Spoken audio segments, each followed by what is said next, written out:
Assalamualaikum warahmatullahi wabarakatuh. Halo Sobat Ekonomi, hari ini kita akan belajar mengenai Badan Usaha Milik Swasta atau BUMS.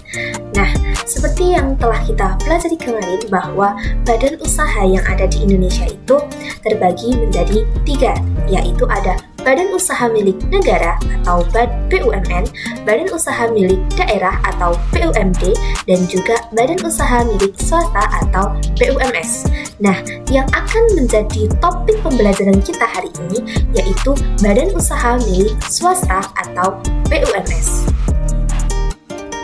Nah, di sini Ibu sudah tayangkan beberapa perusahaan, yaitu ada 3 perusahaan, yaitu ada PT Pertamina, terus ada PT Bank Jateng, dan juga ada PT Bank BCA.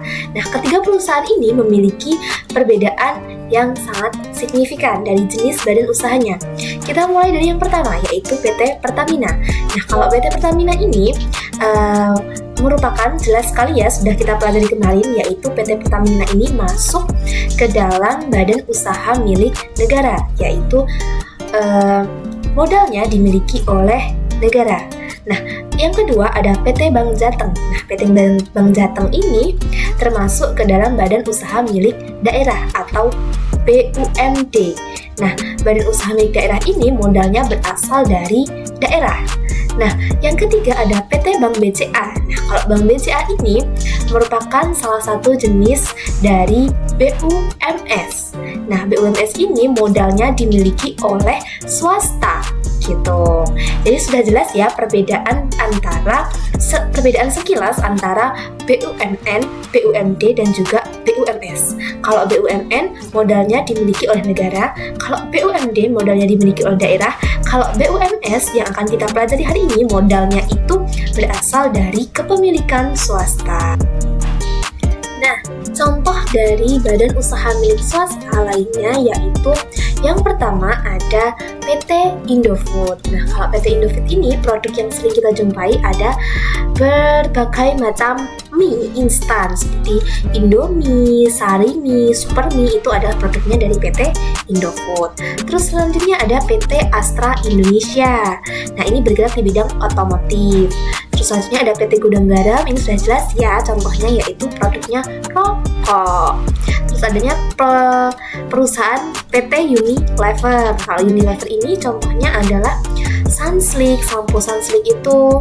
Terus ada Pepsodent, itu termasuk dalam produknya Unilever. Nah, kelima perusahaan ini termasuk ke dalam jenis BUMS atau perusahaan yang modalnya dimiliki oleh pihak swasta.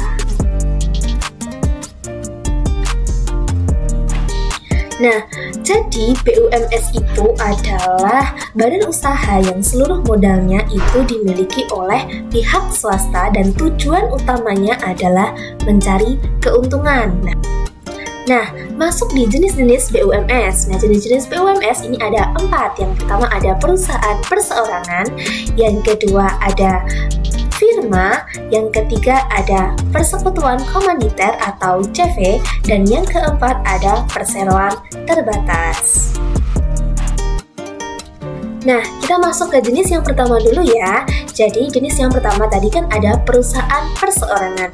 Nah, maksud dari perusahaan perseorangan ini adalah perusahaan yang didirikan oleh satu orang dan modalnya berasal dari harta pribadi dan tidak diwajibkan membuat akta pendirian. Jadi, untuk syarat pembukaan perusahaan perseorangan hanya dibutuhkan NIB atau nomor induk berusaha. Nah, terus kelebihan dan kekurangannya apa saja? Nah, kelebihannya ada yang pertama, proses pendiriannya paling mudah dibandingkan jenis BUMS lainnya, yaitu dia hanya perlu NIB saja, tidak perlu membuat akta pendirian. Terus kelebihan yang kedua, semua keputusan usaha ditentukan oleh pemilik. Jelas ya, karena perusahaan perseorangan hanya dimiliki oleh satu orang.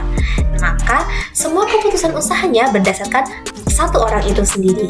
Terus kelebihan yang ketiga yaitu seluruh keuntungan menjadi milik pribadi, tidak ada pembagian keuntungan. Terus yang keempat ada rahasia perusahaan terjaga.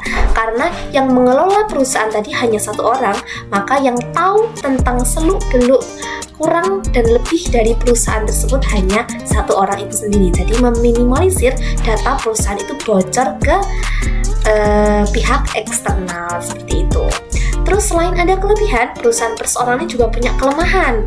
Jadi kelemahannya yang pertama yaitu tanggung jawab pemilik tidak terbatas terhadap seluruh kondisi usaha. Jadi misal perusahaan tersebut bangkrut, maka yang menanggung keuntungan adalah yang menanggung kerugian adalah si pemilik perusahaan itu sendiri. Kelemahan yang kedua yaitu modal terbatas sehingga sulit berkembang. Jadi sudah jelas ya, karena namanya juga perusahaan perseorangan, modalnya berasal dari satu orang. Jadi dia hanya bisa mengakses modal dari bank, tidak bisa mengakses saham, tidak bisa menerbitkan saham, obligasi, surat utang lainnya tidak bisa. Jadi modalnya terbatas seperti itu. Terus kelemahan yang ketiga yaitu kemampuan manajemen usaha terbatas. Pemilik atau beban pemilik terlalu banyak. Jelas ya, kalau kemampuan manajerial dari si pemilik usaha itu tidak mumpuni, maka keberlanjutan dari usaha juga akan ikut terganggu. Nah, contoh dari persoalan-persoalan ini sangat dekat dengan lingkungan yang ada di sekitar kita nih. Contohnya yang pertama ini ada usaha laundry, terus ada usaha es teh Solo, es teh Sultan, dimsum, mentai, terus ada angkringan, Pak Gendut, itu juga termasuk ke dalam contoh dari perusahaan perseorangan. Oke, kita masuk ke jenis BUMS yang kedua, yaitu ada firma.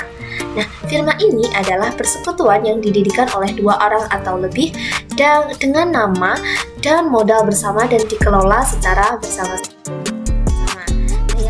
Nah, berbeda dengan perusahaan perseorangan tadi, dia itu tidak diwajibkan untuk membuat akta pendirian.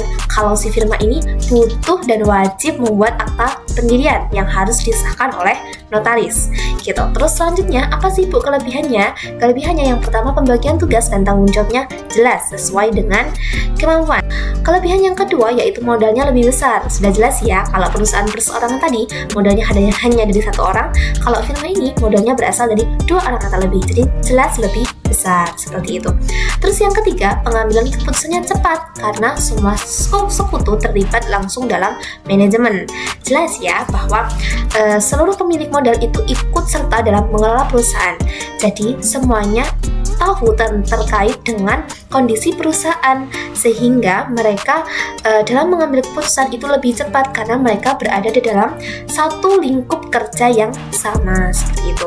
Lalu kekurangannya yang pertama itu ada rentan konflik internal. Jadi apabila antar sekutu itu memiliki konflik pribadi, itu akan mengganggu, biasanya ya, itu akan mengganggu keberlangsungan dari si firma tersebut. Nah, yang kedua yaitu permasalahan perusahaan ditanggung bersama karena si firma ini juga belum berbadan hukum.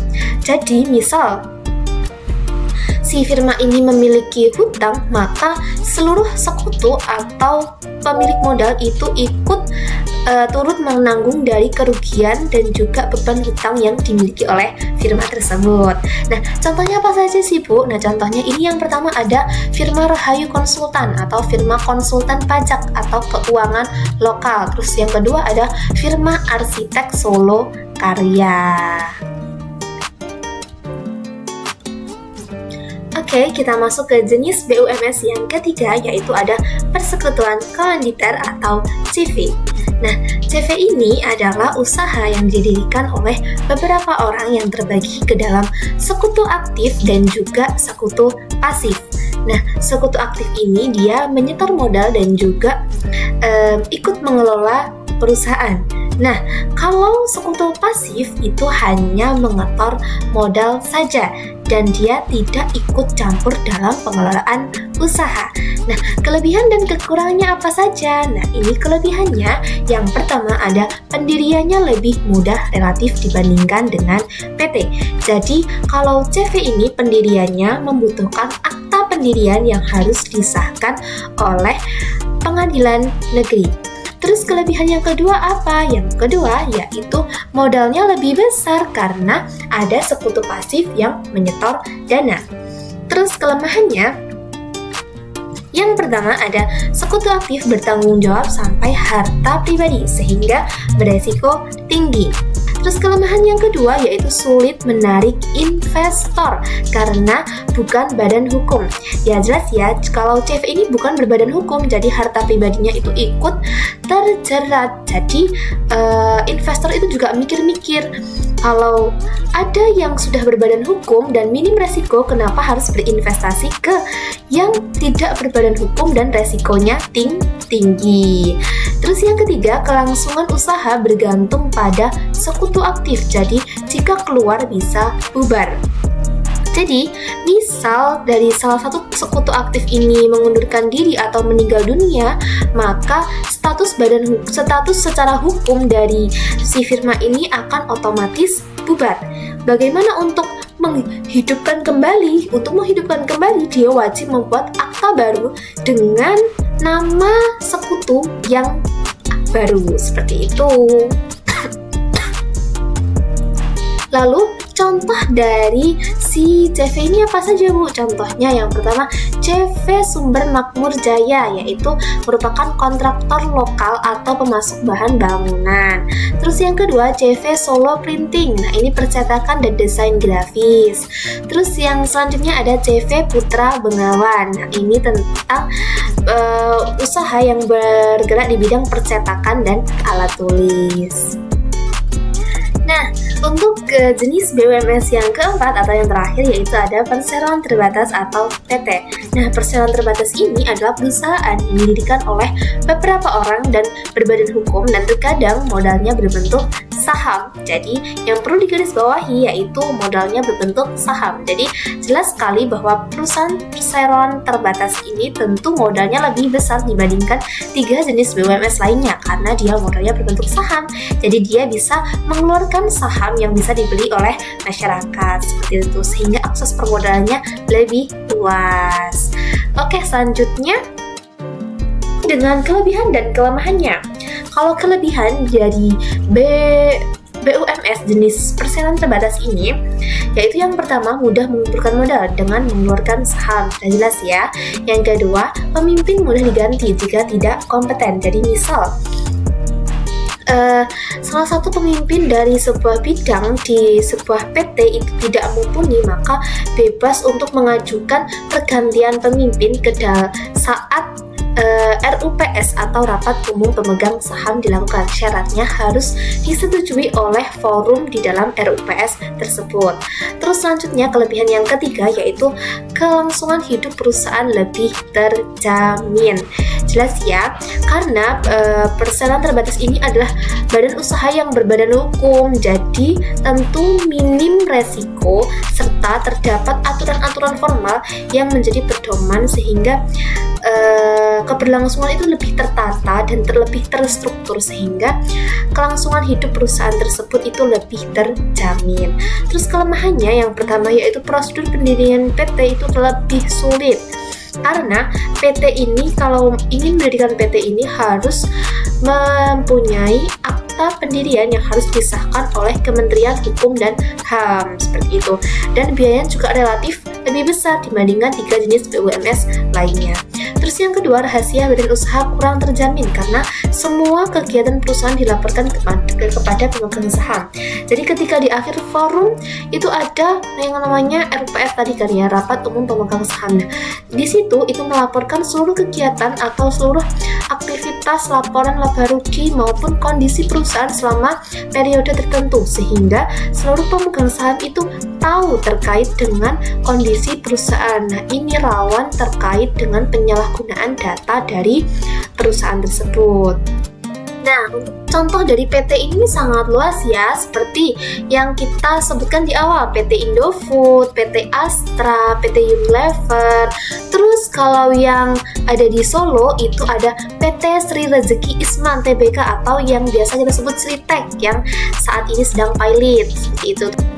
Oke anak-anak, tadi kita sudah belajar mengenai pengertian BUMS, jenis-jenis BUMS.